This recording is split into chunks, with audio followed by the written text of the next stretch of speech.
Bom dia, gente. Tudo bem com vocês? Vamos começar a nossa aulinha de hoje? Hoje eu queria falar com vocês o seguinte: eu vou falar brevemente sobre o nosso capítulo sobre Macedônia, porque eu vou fazer depois, na semana que vem, outro vídeo para a gente completar esse assunto.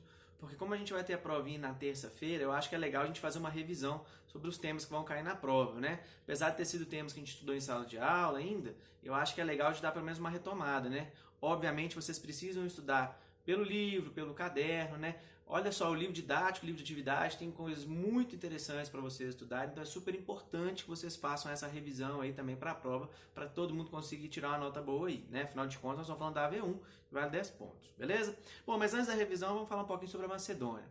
A Macedônia, gente, hoje em dia já é um país, né? Naquela época era uma região, ficava muito próxima da Grécia, né? Só que ela tinha muitas coisas em comum com a Grécia, só que ela era vista de maneira meio preconceituosa pelos gregos, vamos dizer assim, né? Os gregos acreditavam que os macedônios eles eram meio bárbaros, meio esdrúxulos, vamos dizer assim, né? Não gostavam muito do modo de vida dos macedônios, nem por isso nem davam muita atenção para eles. Fato é que a Macedônia é um local muito montanhoso, né? Então a gente não vai ter uma agricultura muito efetiva naquele local ali, né? E como eu disse para vocês, eles vão buscar muito da influência cultural grega, né? Isso é algo muito importante, principalmente porque a gente vai falar a partir de agora. Dentro da história da Macedônia, que é grande, é rica, a gente tem que falar principalmente de duas figuras, né? O Filipe II e o filho dele, o Alexandre Magno, que é o responsável por levar a expansão máxima do Império Macedônico e que até aquele momento foi o maior império de toda a antiguidade, né? E ele vai chegar em locais que ninguém nunca tinha conseguido chegar, enfim, ele vai fazer de fato algumas mudanças muito importantes. E dentro dessa história da cultura que a gente está comentando aqui, o Alexandre vai criar diversas cidades, né? Olha só a criatividade dele, né, meu xará? Vai criar diversas cidades chamadas de Alexandria, né? E dentre essas cidades de Alexandria, uma vai ser extremamente importante, né? Vai ser afundada no Egito, na foz do Rio Nilo ali, exatamente onde o Rio Nilo desemboca. E ali a gente vai ter uma das principais, se não a principal biblioteca da antiguidade, né? Que é a Biblioteca de Alexandria. Por que uma biblioteca é tão importante? Porque ali a gente vai ter, de fato, armazenado conhecimento, tá, gente? Então a Biblioteca de Alexandria ela reunia diversos conhecimentos sobre diversos locais. Essa cidade de Alexandria no Egito, ela vai reunir pessoas de diversas nacionalidades, de diversos locais, pessoas que falavam línguas diferentes umas das outras, né? Então, ou seja, era uma grande cidade naquela época e que reunia um conhecimento extremamente importante. A gente sabe que todo o conhecimento que a gente tem, ele chega para a gente através de vestígios, inclusive matéria da prova também, né? A Biblioteca de Alexandria ela foi fundamental para organizar esses vestígios. Apesar dela não ter chegado intacta até os dias de hoje, né, a Biblioteca de Alexandria pegou fogo, enfim, né, mas ainda assim ela foi muito importante para resguardar alguns documentos e coisas históricas para a gente aí, beleza? Bom, vamos tomar um pouquinho mais então, entender como é que a cidade da Macedônia, essa região da Macedônia vai construir um grande império. Para a gente entender um pouquinho isso, nós temos que falar primeiro sobre a ocupação que eles vão fazer na região da Grécia, né? Nós falamos bastante nos nossos dois últimos capítulos, gente, sobre como as cidades-estados gregas eram independentes, como elas se organizavam. E no finalzinho, vocês viram aí nas minhas aulas, nas aulas da professora lá do Positivo, né? Espero que vocês estejam acompanhando lá também. A questão da guerra do Peloponeso, né? O que vai acontecer? Atenas vai começar. A gente teve a primeira guerra contra os persas, os gregos se organizaram e conseguiram expulsar os persas. Só que depois disso, a cidade-estado de Atenas começou a pegar toda o tributo, os impostos que vinham de outras cidades e começou a investir apenas na cidade de Atenas, né? O que aconteceu? Obviamente, as outras cidades-estados não vão gostar nada disso. E a gente vai começar, então, aí a ter um confronto entre essas cidades. O que vai acontecer? De um lado, a gente vai ter a cidade-estado de Esparta, sendo a líder, né, da Liga do Peloponeso, e do outro lado a gente vai ter Atenas, então, chefiando também uma liga, a Liga de Delos. O que vai acontecer? Essas duas ligas vão entrar em confronto na Guerra do Peloponeso e Esparta até vai sair vencedora. Só que isso vai trazer sérios problemas para todas as cidades-estados. Vocês sabem disso. Guerra, gente, tem muitas despesas, muita morte, né? E isso traz um enfraquecimento gigantesco para todos os lados. Inclusive, quem vence a guerra também tem problemas. Por quê? Porque o investimento é muito alto, a perda de vidas é muito alta. Então, isso enfraqueceu bastante tanto Esparta quanto Atenas, quanto todas as cidades e estados envolvidos nesse momento, né? que acontece? Esparta vence e começa a tentar fazer a mesma coisa que Atenas estava fazendo. Tenta dominar todas as cidades e estados da Grécia, colocar todas sob o seu domínio. Obviamente, as cidades e estados também não vão gostar disso, então elas vão começar a se organizar. Principalmente a cidade de Tebas ali vai se juntar com outras cidades e estados para enfrentar Esparta. Ou seja, nós estamos falando de uma sequência de guerras que está acontecendo na Grécia que está enfraquecendo demais todas as cidades e estados. Poxa, imagina então, guerra de um lado, guerra do outro. Quando a guerra está chegando no final, o que acontece? Todas as cidades e estados gregos estão quebradas. A população está reduzida, um número bem significativo, né?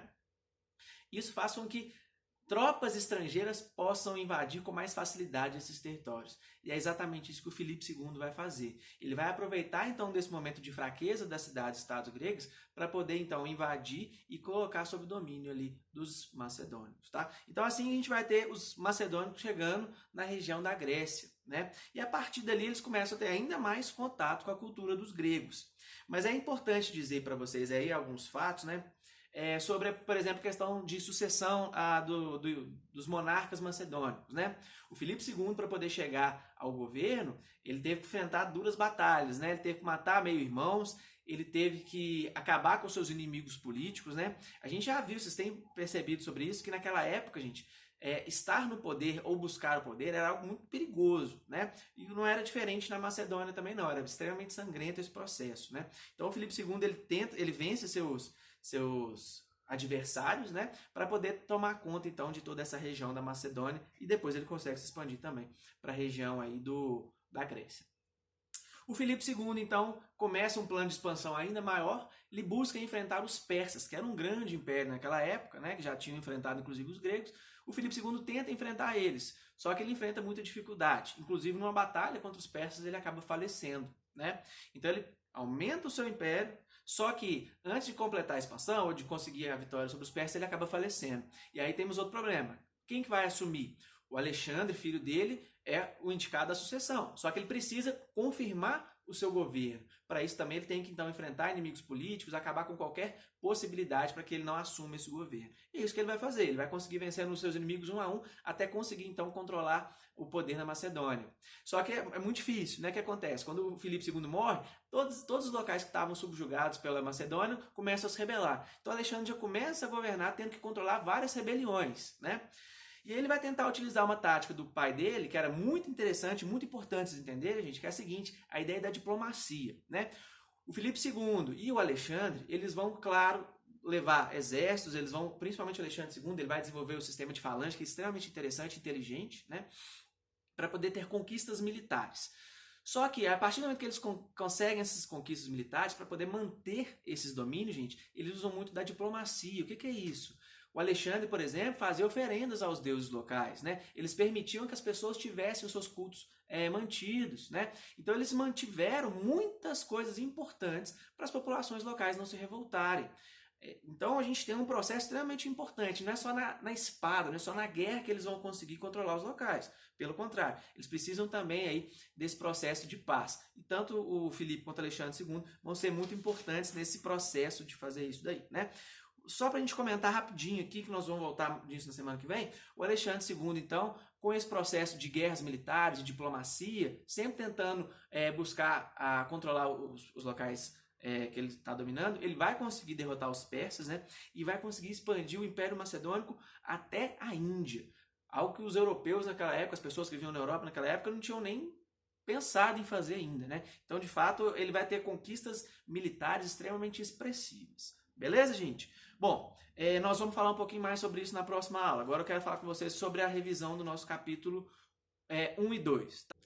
Bom, pessoal, vamos então fazer nossa revisão aí, né? Começar no capítulo 1, o estudo da história. E eu acho que é interessante a gente retomar lá na nossa primeira aula, lá no início de fevereiro, quando eu perguntei para vocês em sala de aula, o que é história? E aí, vocês foram falando um monte de coisa, a gente foi formulando algumas coisas até a gente chegar numa conclusão, né?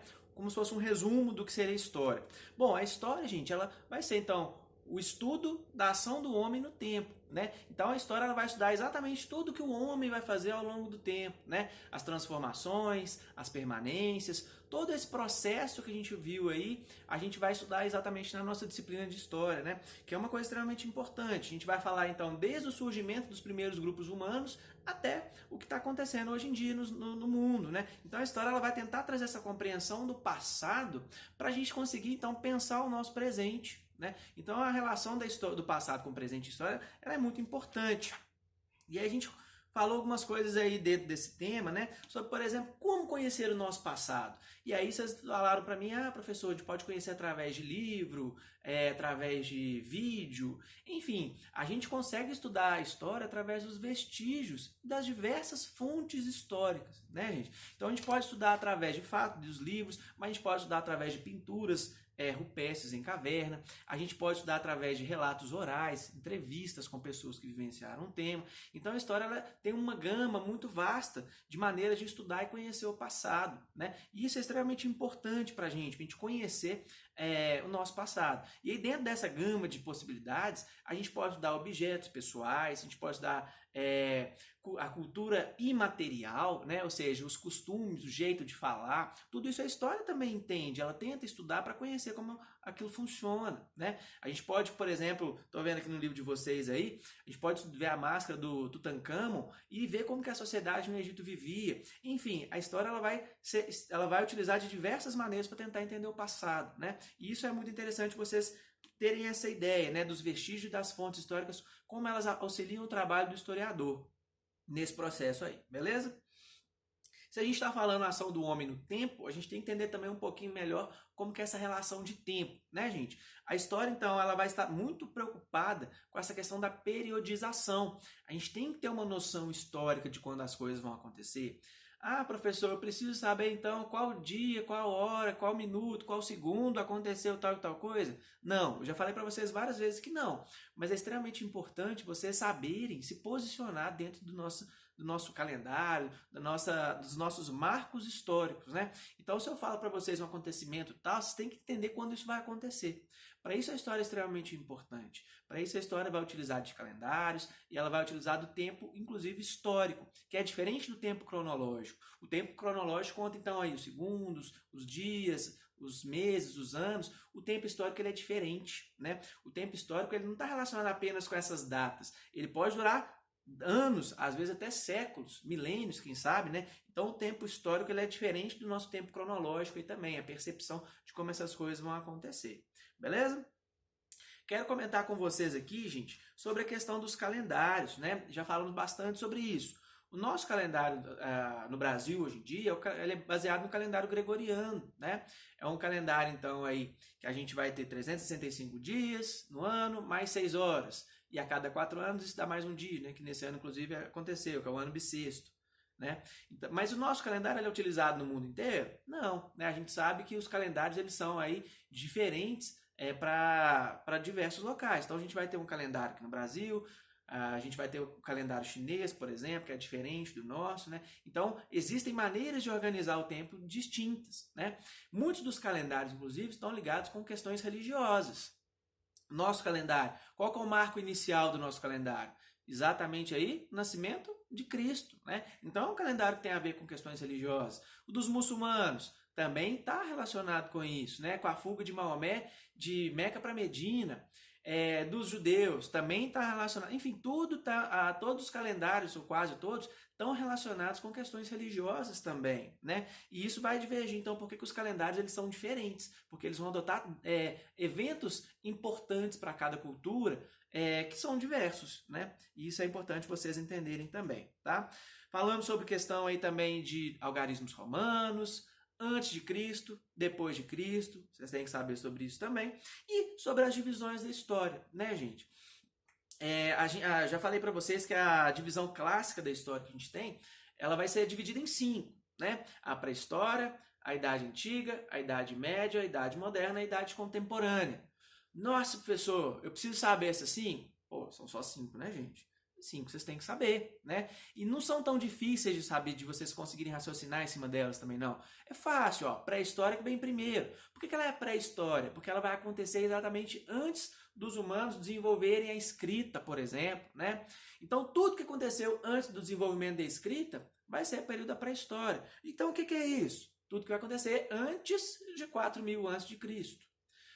E depois vem o quê? Vem a Idade Antiga, quando a gente tem um desenvolvimento aí, já tinha o desenvolvimento da agricultura, agora passa a ter também o desenvolvimento da escrita, gente, a gente tem uma nova era, né? A Idade Antiga, que vai exatamente aí até a queda do Império Romano. Nós vamos estudar daqui a pouco, é o nosso tema daqui para frente, né? Daqui a 2 semanas a gente vai falar sobre o Império Romano.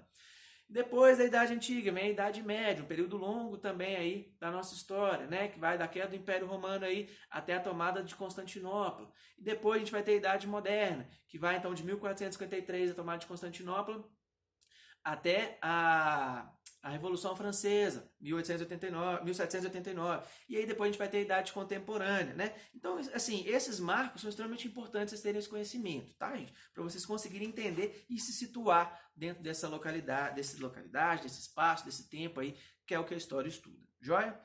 No nosso segundo capítulo, a gente abordou sobre os primeiros grupos humanos, né? A gente viu aí que dentro desse período gigantesco da humanidade aí, que é o período da pré-história, a gente vai ter uma divisão clássica, né, em 2 períodos, o período paleolítico e o período do neolítico. O paleolítico, também conhecido como período da pedra lascada, porque era um período onde eles não tinham muitas ferramentas, era tudo mais rudimentar, e depois o período neolítico, né, que é quando a pedra já está polida, eles começam, a gente já teve a revolução neolítica ali, o desenvolvimento da agricultura, por exemplo, que vai facilitar muito a vida das pessoas e que vai possibilitar o surgimento das primeiras cidades, né?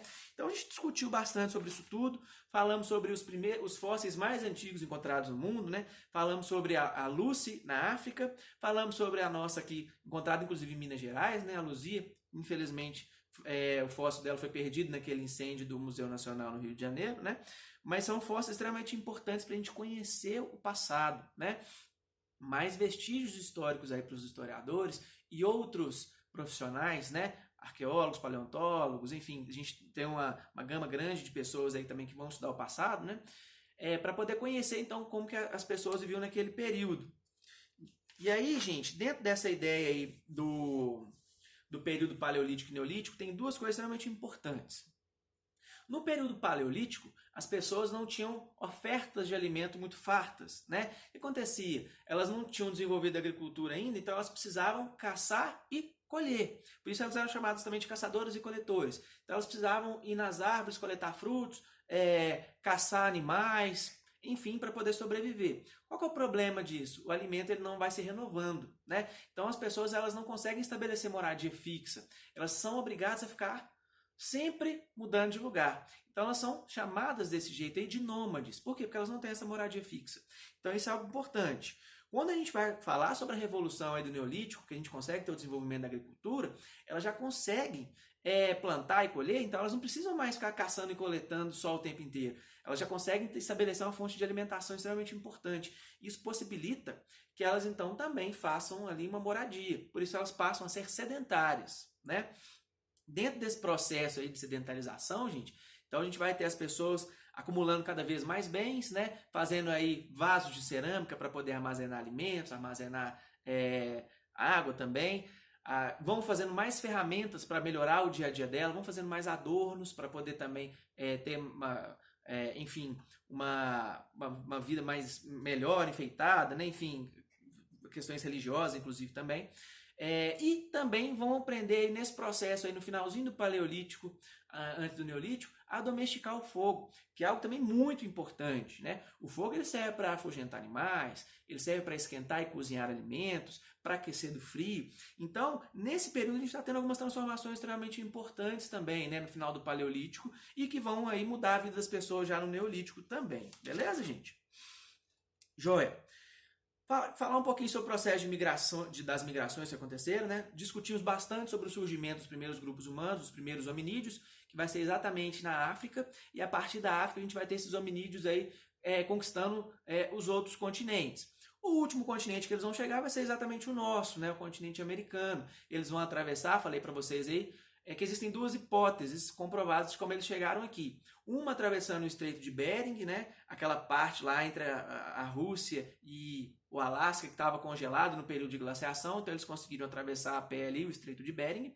E outra foi através de pequenas embarcações que eles vão vindo de ilhas do Pacífico. Então essas duas formas são formas importantes aí, né? De como a gente vai ter as migrações aqui para o nosso continente americano. Mas antes de chegar aqui, a gente já vai ter a ocupação aí da Europa, da Ásia e até mesmo da Oceania, né? Depois que esses grupos, então, surgiram ali na África. Beleza, gente? Dentro do Brasil, nós temos diversos sítios arqueológicos, inclusive em Minas Gerais temos alguns próximos da gente aqui, muito legais de serem visitados, né? Quem não conhece, vale muito a pena aí, tem muita coisa muito bacana para conhecer. Obviamente agora a gente não está podendo fazer isso, né? Mas para o futuro aí, depois que essa pandemia acabar, a gente tiver todo mundo bem, tiver todo mundo podendo se encontrar, quem sabe aí vocês não vão, a gente possa ir talvez até junto, né? Isso é bem interessante também.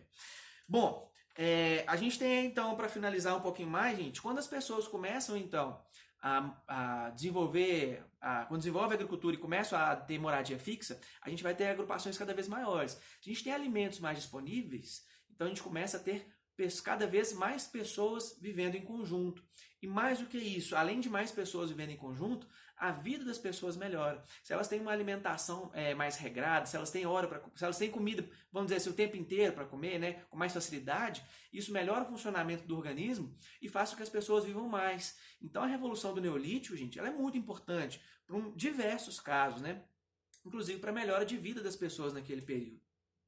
E se elas vão estabelecer moradia fixa, elas vão estabelecer moradia próximas aos rios. Afinal de contas, elas precisam de água para se alimentar, para cozinhar e principalmente também para poder desenvolver as plantações, né? E aí já entra no processo, inclusive, dos outros capítulos que a gente estudou, sobre a Mesopotâmia, né? E as civilizações fluviais que estão muito ligadas aí à questão do rio. Joia? Só para terminar aqui hoje, falar com vocês então sobre a questão aí da criação de animais também, que vai ser extremamente importante, vai acontecer aí junto com esse processo de desenvolvimento da agricultura, e o uso do sal, né? O sal que passa a ser muito importante para conservar os alimentos, mas também para a alimentação nossa e principalmente de animais, como de bois, vacas, enfim, né? E outros animais aí que também serviam para alimentação e para diversos outros casos, né? Por exemplo, os animais eles servem não só para alimentação, mas também o couro das vacas, por exemplo, serve também para fazer roupa, enfim. Eles aproveitavam muito dos animais que estavam sendo domesticados naquele período. Pessoal, então lembrem-se aí de anotar as dúvidas que vocês tenham, enviem para mim, né, para que vocês consigam fazer uma boa prova. Leiam o livro de atividade, o livro didático, né? O livro de atividade tem uns resumos bem interessantes aí, e o caderno de vocês também, para que vocês consigam então fazer uma boa prova na terça-feira. Qualquer dúvida, estou disponível no YouTube, no Positivo On principalmente, e também no meu e-mail que você já tem, tá? Bom, feliz Dia das Mães para as mamães de vocês aí, né? Que domingo aí dei um beijo bem especial nelas aí, e fiquem todos tranquilos e calmos aí, que logo logo nós vamos passar por essa pandemia. Parabéns para as mamães e para vocês também. Tchau, tchau, gente, até a nossa próxima aula.